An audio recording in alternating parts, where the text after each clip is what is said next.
Free audio post-production by alphonic.com. Hi guys! Sorry.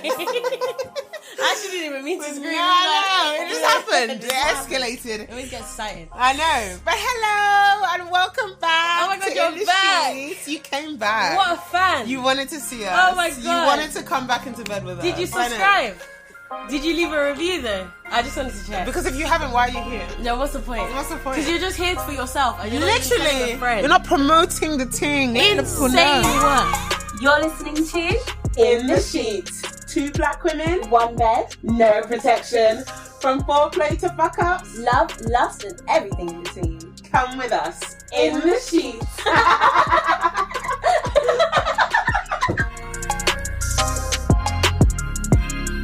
Hi, welcome back. Sorry, the acoustics and my voice has just echoed through her room. It's insane. I'm so sorry. Oh yeah, we're in a different spot. Oh yeah, So welcome. we're gonna try do this. We're gonna try do like different places, different spaces. Yeah. You know what I'm saying? Alternate and go back and forth. But it's always gonna be a bed. Yeah, for sure. So welcome to our space today. And we're going to talk about the word of the week. And the word of the week... Wait, I have to get it up because I can't say it. I actually can't. The word of the week is... Word of the Week.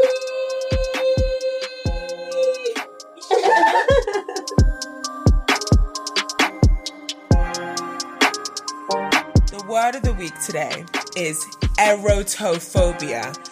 What do you think that means? So obviously it's cheating because obviously it's cheating because I already know. Yeah, because we didn't know. We knew what we wanted to talk about, but we didn't know what the word was called. So maybe it's like an inverse. So it's like an inverse word of the week. Yeah. But we were talking about the fear of sex itself. Yes. And sexual intimacy. So what does the Google definition say? Okay, so there's erotophobia and there's genophobia.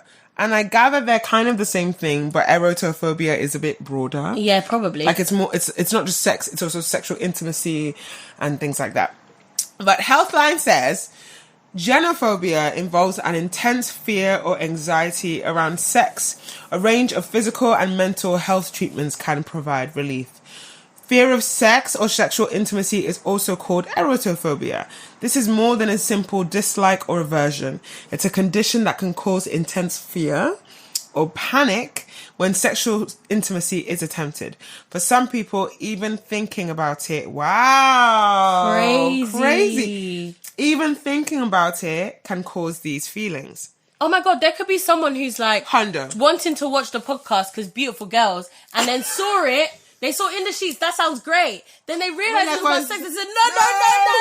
Like literally, fear, panic and intimacy. They said, no, I don't want that. That's insane. I'm sorry if you have it. Yeah. And you can't watch. Especially if it's undiagnosed. Our apologies. Oh my God, yeah. But I wonder what causes that. I agree. That's the thing Because that I I'm thought about intrigued it and I'm thinking, is that a cause of like a previous sexual trauma? Yeah. Like, can that be like a cause of that fear? Yeah. Or are some people like just born with that fear? Well, I wonder if it's the same thing. Well, it's hard because it feels like it's like a preference, but clearly it's not because it's a phobia. Yeah. But because I'm like, is that a preference? I'm like, is it something like being asexual where that's just who you are. That's just your relationship to sex from the beginning. But I guess it's different because you're actually terrified. Like it said The thought intense of it, panic. yeah. Like actual anxiety. It's like the same way that I feel about pigeons.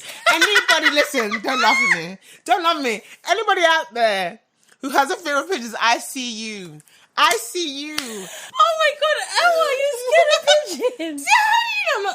I'm fucking terrified. If I see a pigeon on one side, I'm gonna move to the other side of the road. I'm not. On the side of the road, Emma. Andrea. What is it about that? What do you mean? It's because they're disgusting. They're like little rats. And then they always can sense my fear, so they approach me. And then there's me like slowly moving away. I actually hate them. That's an intense panic it's for real. Intense panic for real. So imagine someone feeling that way about this podcast. About this podcast. oh my god, I can't do it. I can't even click. They're there, like, I can't click. Like you're wanting to. Okay, we're not mocking anybody that has that fear. We're actually not. This is just us being silly because I brought pictures into the room, and that's trivialized the thing. But that is insane. wow. That's very interesting. Yeah, and I'd be intrigued to talk to someone who I don't know whether they'll come on the show. No, because of but then maybe if it's to talk about the fear. But then they're still. It's very like. They're not doing.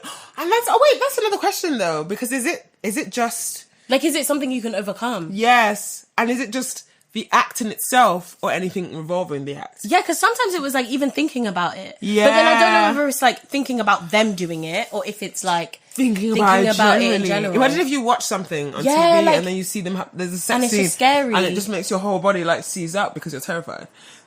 Wow. That's how I feel about old people, you know. What? See, we're all sharing fears here. But there's a specific type of old person that really scares me. Really? Yeah. Like, no, if they're describe like, this to me because I didn't know this. If they're like, they're like, I had to censor my mouth. And they're like really wrinkly and like frail. Yeah. And they look like skeletons. Yeah, that scares it's me. literally skin and bone. Yeah, it really scares me. It genuinely scares me. Like, I couldn't work in a care home because I'd be totally terrified. Yeah. Maybe in like Africa, like Caribbean, I could work in a care home. But even I can't work over here. No, not in a care home. I just can't work in a care home because I don't do human feces. Yeah, there's that as well. I can't do that at all. You will never find me scooping any. No. Oh my gosh. Yeah, I could do it. But yeah, fear of sex is called genotopia. Genophobia. Genophobia. And erotophobia. Erotophobia. Get cozy. It's time for pillow talk.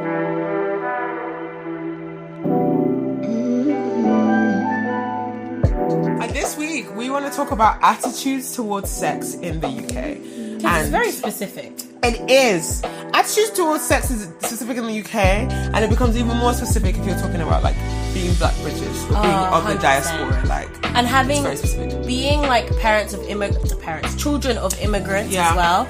Like that whole conversation around sex. I personally think so. Here's my theory: because a lot of the Black British diaspora are descendants, like either first or second generation immigrant descendants. The immigrant generation that came over here either through Windrush or through many other, notions and ways. I personally believe that a lot of that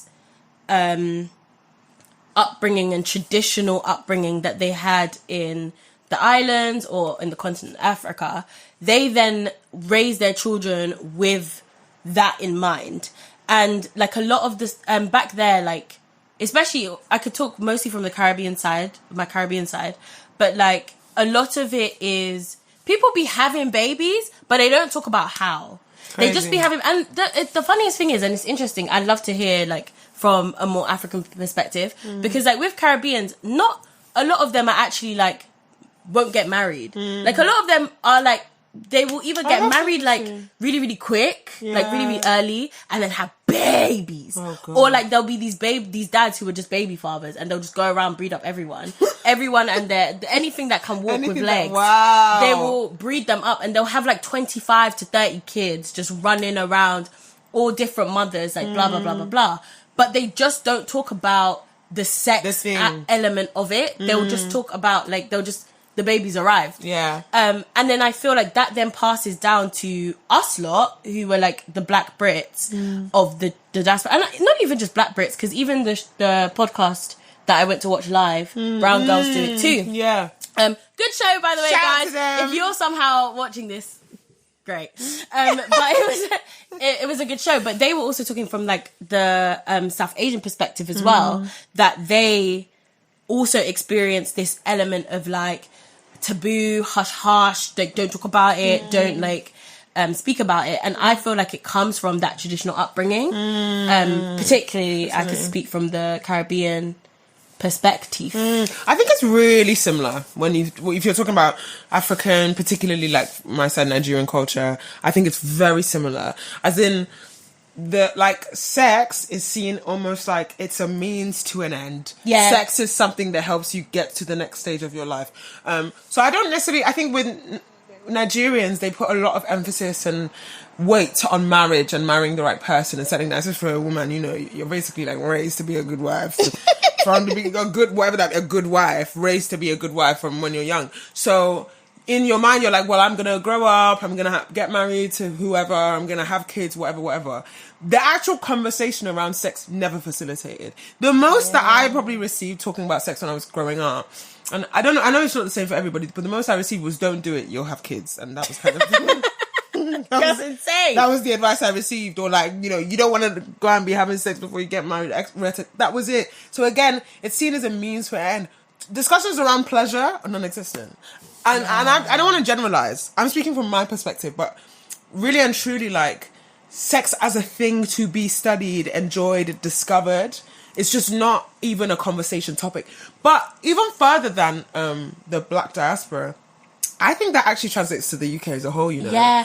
The UK is usually quite, like, often, like, the UK is described as the most, like, prudish or the most, like, secretive, the most, like, private and, like, don't talk about your affairs. Like, one thing about, especially London culture, is that everybody minds their business. There could be war happening on the streets. There could be somebody having a beef, having a fight. Somebody will just whip out their phone on the sly and just film it like that. But they will mind their business. Yeah. And I think, like, that is a big part of, like, the whole sex taboo. I agree. Because people don't want to be out there on Shade Borough or on I Am Just Bae or all of this kind of stuff. Yeah.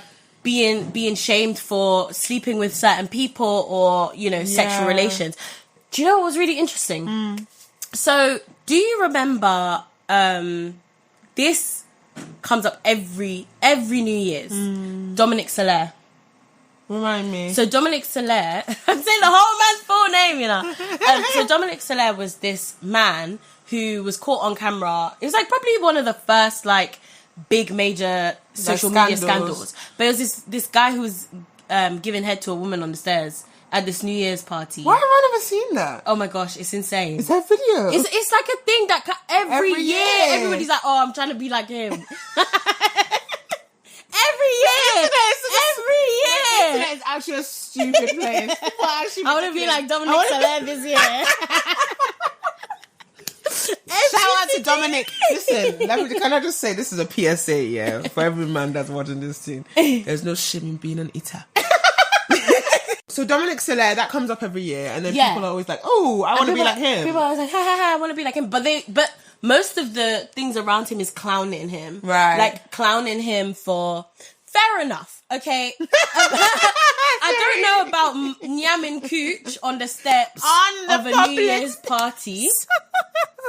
But there's somewhere in between Dominic Soler and the repressed culture that we have around sex in this country. Exactly. Yeah. It's like it's the shame. It's like it's almost like if I am openly sexual, I'm open about my sexual desires, or I want to talk about those things, then automatically I'm a slick. I'm a slag. I'm a slut whore. I'm a whore.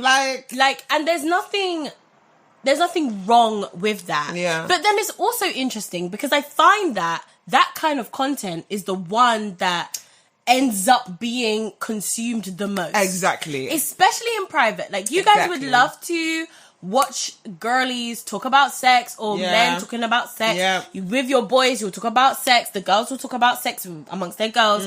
But when it comes to, like, talking about pleasure and those things outwardly, like even Oloni. When Oloni was talking about sex and things like that, Sunflower as well, when they were also talking about like being a dominatrix and all of that kind of stuff, all of a sudden people want to slut shame them, want to say this and that, oh, they're so bad for our culture, why did it?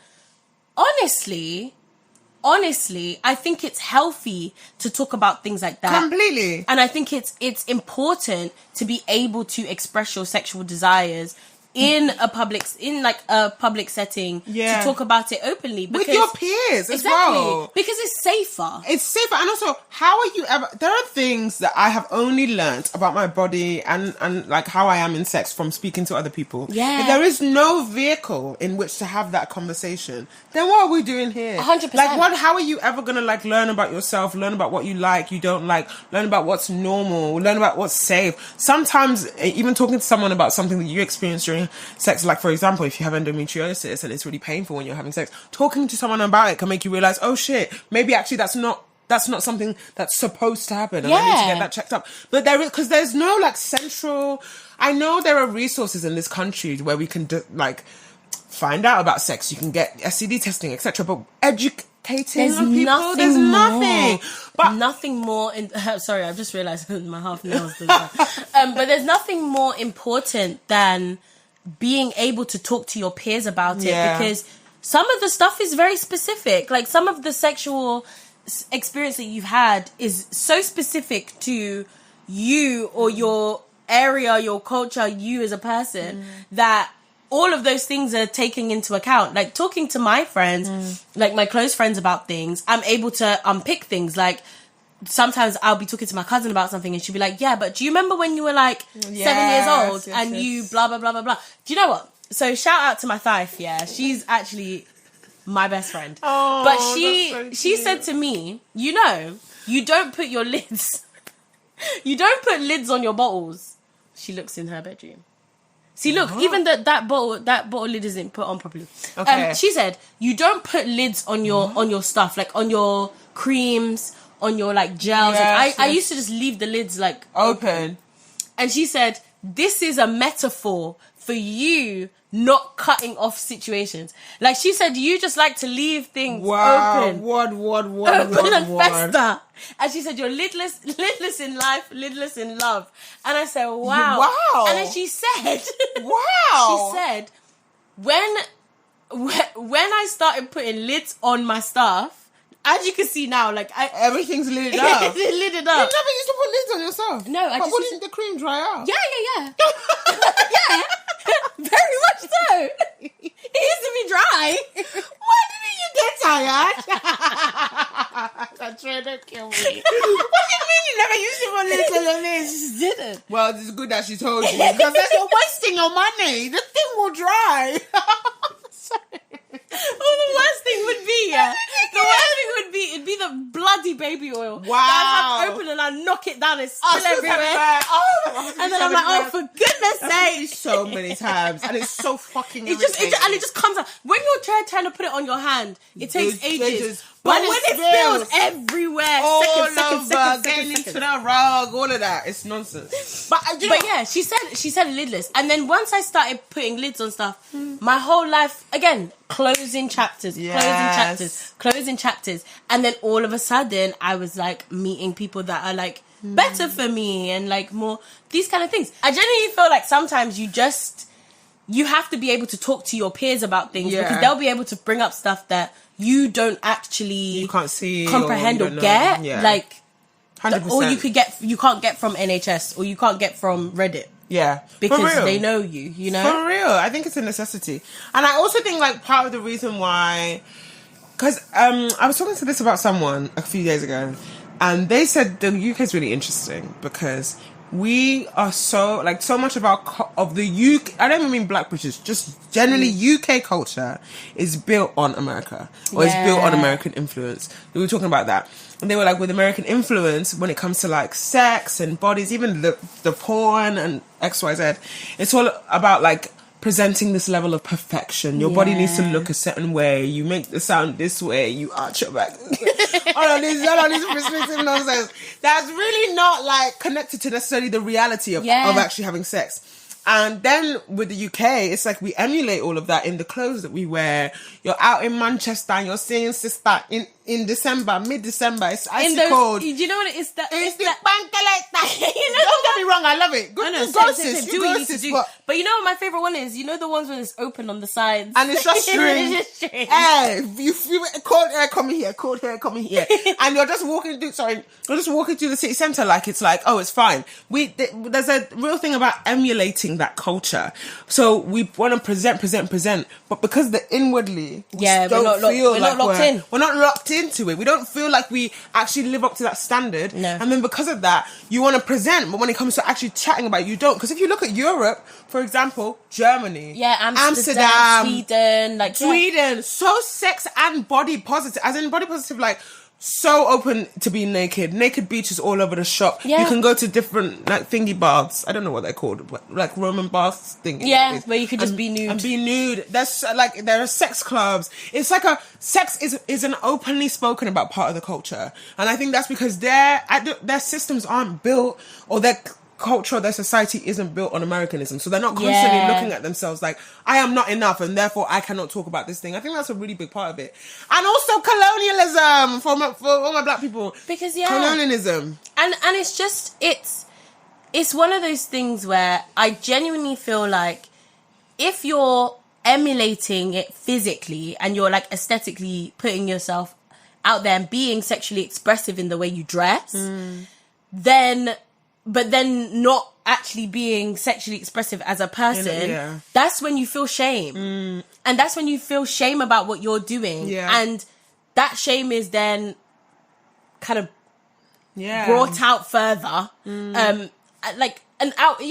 it's the shame is then presented outwardly and then people shame you. And now that's not to say that like, I'm blaming the people that are wearing certain things for shame to be placed upon them. But I'm saying that if you don't wear it with confidence and heart, then that's when people are eager to come and chat shit, to come and say things things to you. Because they can see you're not confident in it. You're just doing this because you think this is what you're meant to do, but you're not actually living that life and actually embodying that fully. Yeah, because sexual liberation or like being in your body when it comes to sex and intimacy doesn't always look like as presenting it outward. That's about you being able to be like, this is the relationship I have with this thing, because you could be asexual and still feel really liberated within yourself. Like, rather than trying to present, it takes a lot of like inner work, and it takes a lot of vulnerability. Intimacy is vulnerability, and we are not, as a nation, we're not vulnerable. We have the capacity to be vulnerable, but vulnerability isn't rewarded. Like, we're not in a system or a society where it's like, oh, well done for sharing that really deeply personal thing about yourself. Congratulations. They'll be like, oh, mad. You'll find yourself on the shade bar. You will say something so vulnerable, so open, and someone will be like, oh, mad, I hear that. Oh, mad, I hear that. Yeah, that's crazy. That's crazy. Crazy scenes. I've had so many men say that to me. Like, it's just so dumb. Crazy so many scenes. words. Crazy scenes. Like, just nonchalantly, like, wow. And no desire and that's to it. interact. Everyone wants to be so nonchalant in the UK. And cool. Everybody wants to be cool. Everyone wants to be nonchalant. Everybody wants to be, oh, no, it's not that deep. Oh, it's not that deep is another one. Yeah, it's not that deep. They love that one. But again, with sex, intimacy, it's all to do with love. It's all to do with openness, vulnerability. And I feel like unless the general UK society can get with vulnerability and openness, then we're never going to be able to talk about sex. Yeah, never. And I actually think, like, listen, I understand it's hard. Like, it's actually hard, especially if you have grown up your entire life feeling like, I need to present myself in a particular way so I don't get ridiculed by the general public, and now suddenly we're here on the podcast being like, go out and be vulnerable to the world. You're going to be like, well, fuck you, I can't do that. But I actually think just like everything, it's like small acts of courage and bravery for yourself, deciding to bring up a topic with a friend, like choosing to share something about yourself, just allowing yourself to be open to having the conversation around sex. Like, think about it. How often in your day-to-day life do you actually speak to other people about that topic? And it's a big thing in our life. It's not just a tool for giving and creating life. It's meant to be about your own pleasure. Like, I talk about this all the time, but this is why we have a pleasure gap in this country. It's so because true. we don't talk about it. Talk about what brings us pleasure, and what brings us to that to the female orgasm, as we spoke about last time. But like week. all of those things, like we don't talk about it, and therefore we never get to, you know, enjoy it and live it and all of those things. Even about this podcast, that like the decision to even do this, there was also riddled in, oh my God, like what's this and this gonna say? Oh my God, what's this person gonna think? So oh my true. God, am I gonna say that? Am I not gonna say that? Like all of these different things then all lead to us having shame or being embarrassed or all of this stuff. And then we were like, you know what? Nah. We're just gonna do it. We're just gonna do it. See what happens, really. Yeah. And I think that's it. Like it's about that confidence and openness and being vulnerable. Yeah. And being like, yeah, you know what? I'm gonna have these conversations. Because even like me and Ewa will talk. One of the first things that we always say to each other is like, oh yeah, this happened last night, or this happened. And yes, literally. And we're so open about each it. other. It's almost as if like you asked me how my day was. Yeah. And I told you about how a sexual escapade. Yeah. What did you say?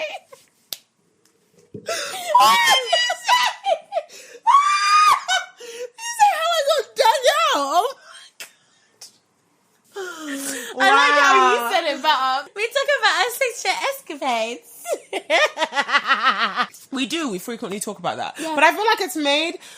Well, I feel, especially since we've started doing the podcast, I know this is only our second ep, but I feel like I have gotten more like actively exploratory in my sexual life since we've started having these like consistent conversations about our lives. And that when I say that, you know, you can use your imagination, but for me, what I mean about that is that I'm asking myself, how do I feel about that? What do I want to explore more in sex? What is interesting me at the moment? How do I feel about my body right now? All those questions, I feel like I'm actively thinking through them in my day-to-day. I'm checking in with myself like that on the day-to-day, as well as checking in with like my mental health and like my physical health. It's just become like another gym, another type of gym. Yeah, because you have your 100%. Mental gym, you have your physical gym, and now we have our sexual gym. Yes, and I think we said we'd give them homework. No? Oh my God, yes, we did. This is part of the homework. Guys, work on your sexual gym. That part, I love that, Andrea. Yes. Look at you.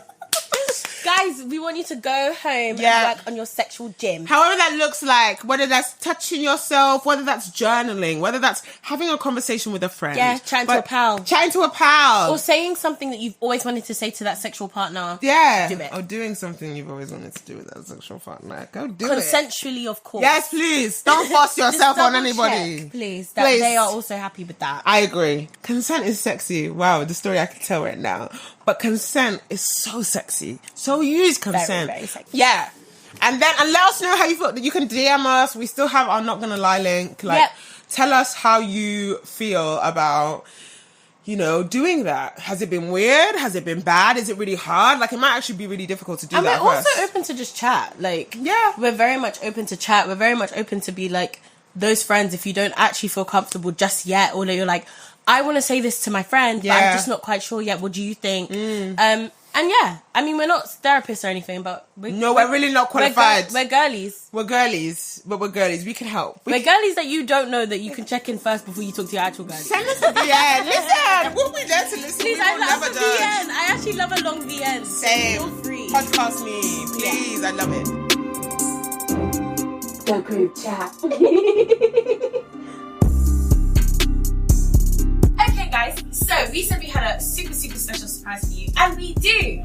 We are doing our group chat segment in the middle of my housewarming party, so it will be loud, but bear with us. We're going to ask some of my friends some quick fire questions about their sexcapades, and we hope you enjoy it. 1 minute on the clock. Okay, now you have to just answer or pass. Okay. 3, 2, 1, go. What's your biggest ick in bed? Smelly vagina.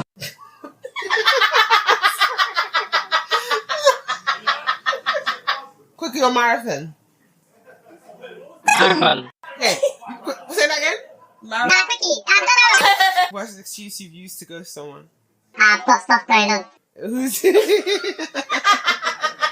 first date red flag? It's all smells, bro. Oh, the time's up.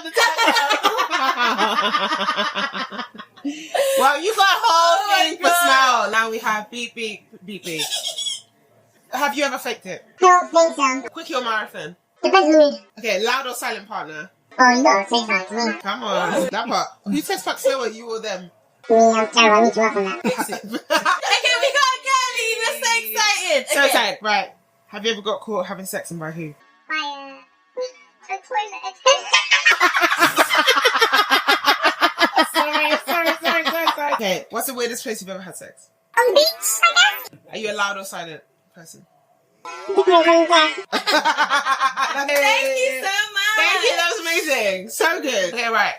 Set the timer. Giggle. Right, okay, 1 minute on the clock, go. What's your biggest ick in bed?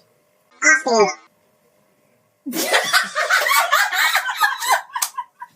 Asking what? Asking No, sorry, I have to pause it. What do you mean asking? Isn't that trying to... Sorry, I'm so sorry. I paused the timer because of the shock. Soft launch or hard launch? What's that? Like when you launch your relationship. What the hell? Soft launch relationship? No, I've Thank you so much. Thank you for your answering. You are having sex. Having the same. Yeah, but nothing happened. You didn't get charged. So guys, our game today is going to be doing the BDSM test to work out our kinks and also like what we can label ourselves as. So I did this test like quite a few years ago, like a little sleepover kind of vibe. And a couple years ago, it said I was a brat. That's what it described me as. Whether I agree or disagree is beyond the point. Yeah. But, basically, it's a set of questions, and then you see how much of a percentage of a dom or a sub or like various different stuff, and it's super super fun. So they've actually improved it or like done a new thing. So Emma's gonna do it. I am, because I've never done it before. Emma's gonna do it. One of my friends are here already. Hey, Brief intermission. brief intermission. Okay, so where are we up to? So I'm 45% through the quiz, yeah. I'm reading out the questions as I'm doing them, and then, you know, if something comes, we can chat about it. Yeah. I have plenty of sexual fantasies that I would like to try out more than most of my kinky peers. I just don't think that's true. Like, I have sexual fantasies, but it's not like I'm like, oh my God, I want have to play do out. this. I want to play this out. Yeah. Oh, I mean, I want to, but it's not like I'm pressed. Like, I have to try. Do you know what I mean? Yeah, I don't think Yeah. I think I'm pretty like middle on that. Middle, yes. Yeah. Maybe more like towards that side. I find it adorable when my partner acts or dresses childlike. No. Got a colouring book. There are some of these questions are crazy. There's so many sexual slave questions, and I was like, I don't want to be a slave. Yeah, that's the long form. It's the long form. I don't want to do all that. I don't want the person I'm sleeping with to feel like a slave. No. It makes me feel uncomfortable. But I know some people might like that. Yeah. Just not me. I could be sexually submissive now and be sexual dominant another time. Yes. Yeah, that is very me. much that. Very much a that. switch. Very much a switch. Yeah. And I definitely like being forced into submission. I won't just give it to you easily for who? For what? I don't work like that. You have to work. You have to work for it. You gotta work for it. Okay. I am willing to pay for porn if it really suits my sexual interest. No. I don't think no. I think I absolutely disagree with that. Yeah, not no. to pay. No. It feels like, well, And not if it really suits my sexual, like I'm not paying for porn. Yes, exactly. Unless I'm supporting a person specifically, if that makes sense. Yeah. Not for the porn. No. For the person. Because I have no reason to do that. No. I am totally cool with my partners having sex with other people. I know that I could be in an open relationship. I actually know that I could be in an open relationship, you know. I've never done it. There's a part of me that feels like, oh, I'll be okay with it. There's also a part of me that feels like I won't be okay with it. I don't know, call it a double standard, but I'll do it, but don't do it to me. You're stupid. Don't do it to me. Don't do it to me. I don't want it. But I get it, though. I'm sorry. I actually understand it. I think I'm in the middle. I'm going to put neutral. I'm neutral. Making my partner suffer for my pleasure is one of the best things. Suffer for my pleasure. I just don't think that's a bit of me. No, I don't really like causing pain, but I do like a little choke from near to you. Yeah, same. But not like, I don't want him to be in pain. Yeah, I don't want him to be in pain. I'd feel like, whoa, my whole body wouldn't be able to be in it. Yeah. Living with a group of slaves, no. Living with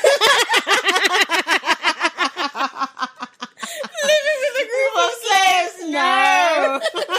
I enjoy keeping my partner as a pet. No, I don't. I really love autonomy in the human beings that I'm doing a thing with, you know? I'm not keeping you as a pet. No. If I could not fulfill all of my partner's sexual desires, I would encourage them to see other people to fill the gaps. Disagree? Absolutely not. No. I will fulfill that myself. Or we find our own thing. Like, what is it? We're not doing that. I mean, I'm such a contradiction. Anyway, I often behave in animalistic ways during sex. Growling. No. I mean, like, Nah. Is that what you do? I can't growl. I can't growl. I can't growl in sex. Oh, no. I'm going to try it, though, because I'd love to see the reaction. I did that. Just like half of it. The first thing I would... Let's see what happens.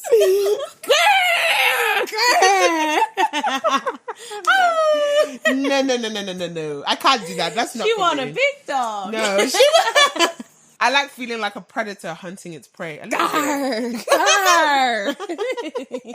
See, I can't even do it properly. It's like the Nollywood version of the growl. You just gotta do it. Garr. Come here, Oh my god, 68. Yeah, so why did you do the short one? Because I don't know. I feel like I wanted a challenge. It said it's the most accurate. I wanted it to be okay. I'm gonna blitz through these. I enjoy watching other people be naked or having sex. I actually really do. So do I. Being in fear of what my partner is going to do to me physically is arousing. A little bit arousing. Honestly, Not little like bit. Yeah. Afraid. No. But just like, oh my god, what's gonna happen? what are you gonna do to What are you gonna do, Mr. to Johnson? me? I enjoy it when my partner plays or acts like a pet. No, I like to. Do you know how freaked out I would be if someone started doing that? What? If someone started acting like an animal, I say, no. You know where the Nollywood videos? No,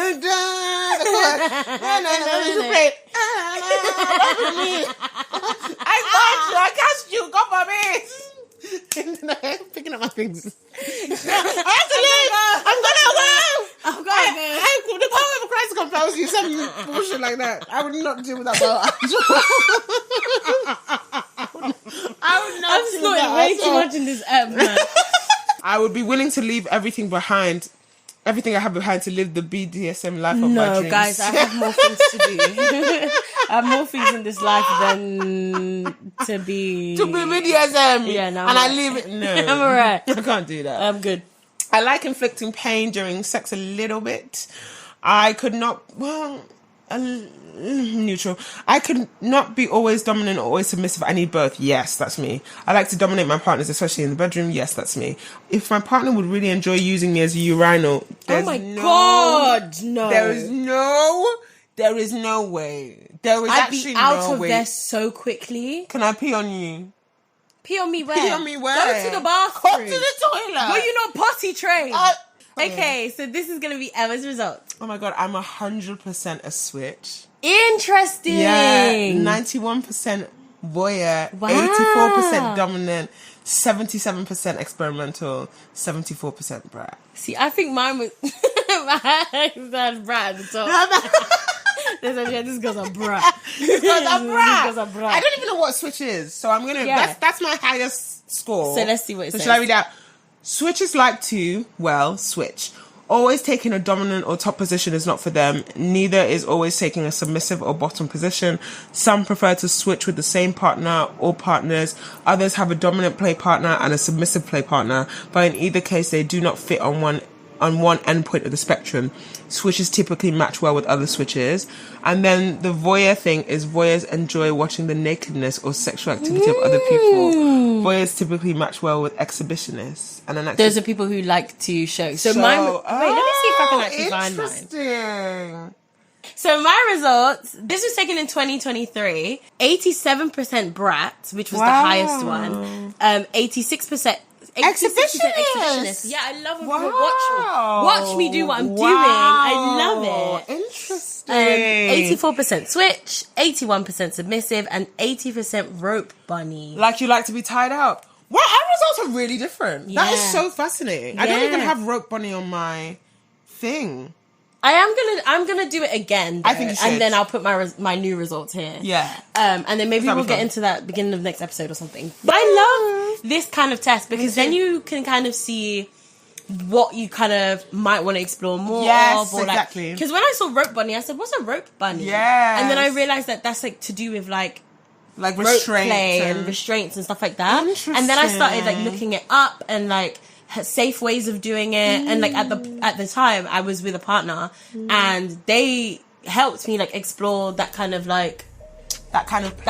play, and I really enjoyed it. I've had like not a morbid, but like a slight fascination with play parties for a while now, and I think like the voyeur stuff, yeah. part of me is also like What's part to of that. watch? So maybe that's something I'm gonna explore. Who knows? But yeah, that was so fun. God, I love guys. learning other stuff about that. Thank you. Yay! So guys, that's been our second episode. We hope you've enjoyed it. Yes. If you want a link to that test, I'm gonna like put it wherever, like it'll be in our bios and whatever.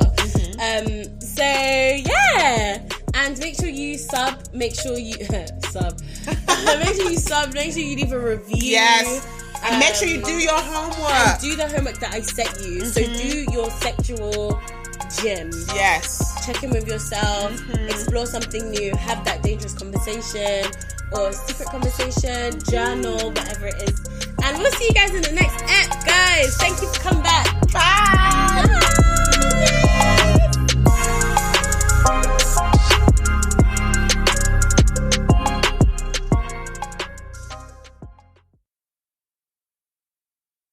Free audio post-production by alphonic.com.